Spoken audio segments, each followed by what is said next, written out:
En este video intenté resumir la Primera Guerra Mundial en 16 minutos. Hoy me gustaría hacer hincapié en los antecedentes que conllevaron a este mortífero conflicto que se llevó la vida de unas 10.000 personas y que a su vez fue el antecedente de la Segunda Guerra Mundial, que resultó en la pérdida de otras 60 millones, convirtiendo así al siglo XX en un doloroso periodo que la humanidad no debe repetir jamás. ¿Te interesa repasar las raíces de este negro episodio? Dale, entonces quédate hasta el final del video.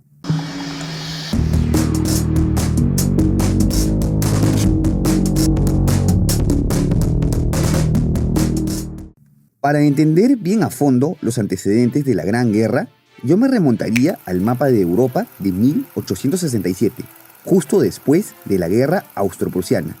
Aquí es cuando Prusia, estado base de la futura Alemania, consigue excluir a Viena de la unificación de los estados germánicos. Por su parte, Italia ya casi había completado su unificación, y las potencias hegemónicas, Francia y Reino Unido, poseían el 70% de la capacidad industrial del continente. Los imperios austrohúngaro y otomano, caracterizados por su multietnicidad, se encontraban en el inicio de su decadencia ante las diversas naciones que buscaban su independencia. Rusia, por su parte, se iba quedando relegada tecnológicamente a comparación de las potencias occidentales, hecho demostrado en la Guerra de Crimea. Ahora, quisiera resaltar el auge del nacionalismo, que había crecido considerablemente desde la era napoleónica. El siguiente año clave fue 1871, en el que concluye la Guerra Franco-Prusiana. Durante este periodo, la entonces Confederación Alemana del Norte, liderada por Prusia y vencedora en la guerra contra Austria, consigue derrotar al Segundo Imperio francés de Napoleón III con el apoyo de los reinos alemanes del sur que mantenían su independencia. Esto concretó la unificación del Imperio Alemán, luego de la coronación de Guillermo I en el Palacio de Versalles, hecho humillante para todos los franceses. Asimismo, Alemania consigue la anexión de Alsacia y Lorena, territorios históricamente disputados entre franceses y alemanes. De esta manera, se consolida una nueva potencia en el continente digna de competir con los entonces hegemónicos Francia y Reino Unido. A esta guerra le sigue un periodo conocido como la Paz Armada, en el que se vivieron unas décadas de paz entre las potencias europeas, a la par que se empeñaban en un fuerte desarrollo de la industria bélica, inspirados en la máxima latina Si vis pacem para bellum. Sí, cómo no. Ahora, retomando el tema de la revolución industrial, Europa se encontraba en el cenit de su dominio mundial. El desarrollo de las industrias había impulsado la competencia entre las potencias europeas, que a su vez conllevó a un nuevo periodo de colonización. Ante el exponencial crecimiento económico, necesitaban más recursos con los que producir. Exacto. Ahora es cuando los europeos ponen los ojos en África, un continente con escasos estados organizados, imposibilitados de hacer frente al poderío de Europa. Es aquí cuando entra en escena el canciller de hierro prusiano, Otto von Bismarck, recordado por ser el artífice de la unificación alemana y ahora por consagrarse al organizar la Conferencia de Berlín. En este episodio, en nombre de la paz armada, las potencias europeas pudieron entrar en negociaciones para el reparto de África. Francia, Reino Unido, Alemania, Italia, Bélgica, Portugal y España dividieron el continente en zonas que colonizarían. Esta demarcación es el origen de la configuración de los estados africanos modernos, hecha de manera arbitraria y sin considerar las tremendas diferencias étnicas del continente.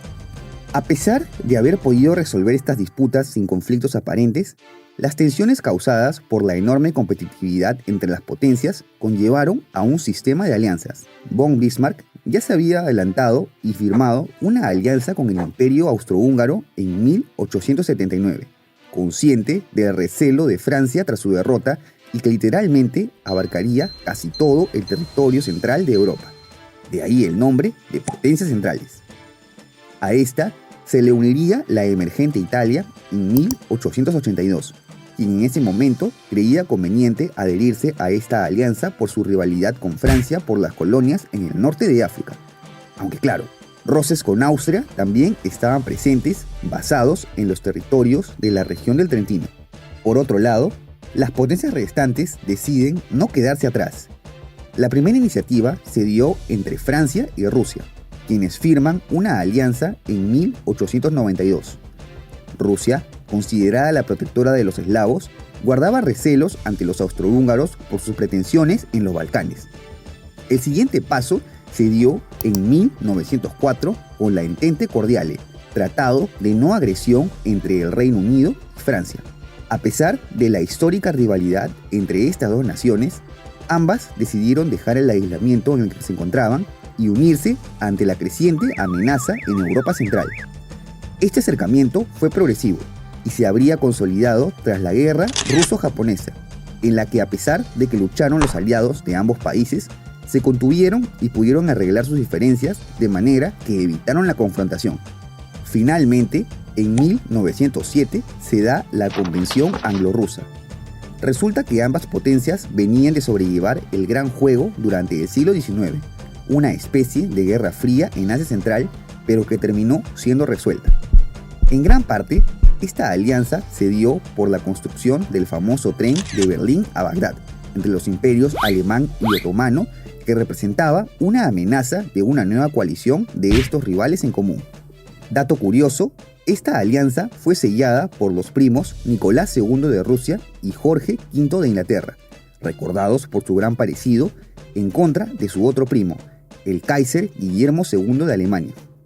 En fin, esto daría pie a la formación completa de la Triple Entente entre el Reino Unido, Francia y Rusia, que a diferencia de la Triple Alianza, en una primera instancia no aseguraba una mutua defensa, sino la no agresión y el apoyo diplomático.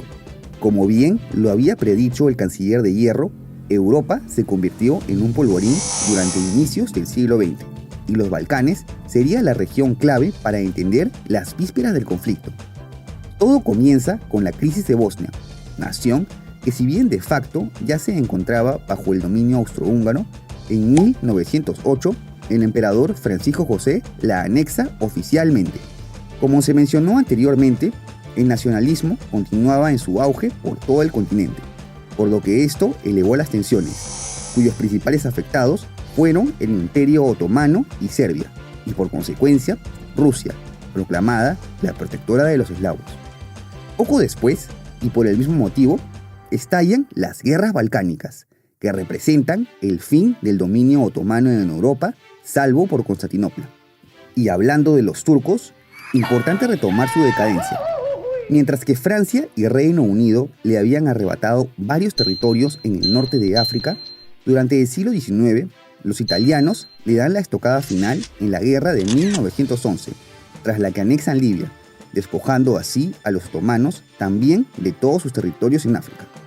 Con todo lo anterior, que demuestra el fracaso europeo por mantener un buen equilibrio de poder, el 28 de junio ocurre el asesinato del heredero a la corona austrohúngara, el archiduque Francisco Fernando de Austria y a su esposa, durante su visita a Sarajevo, Bosnia.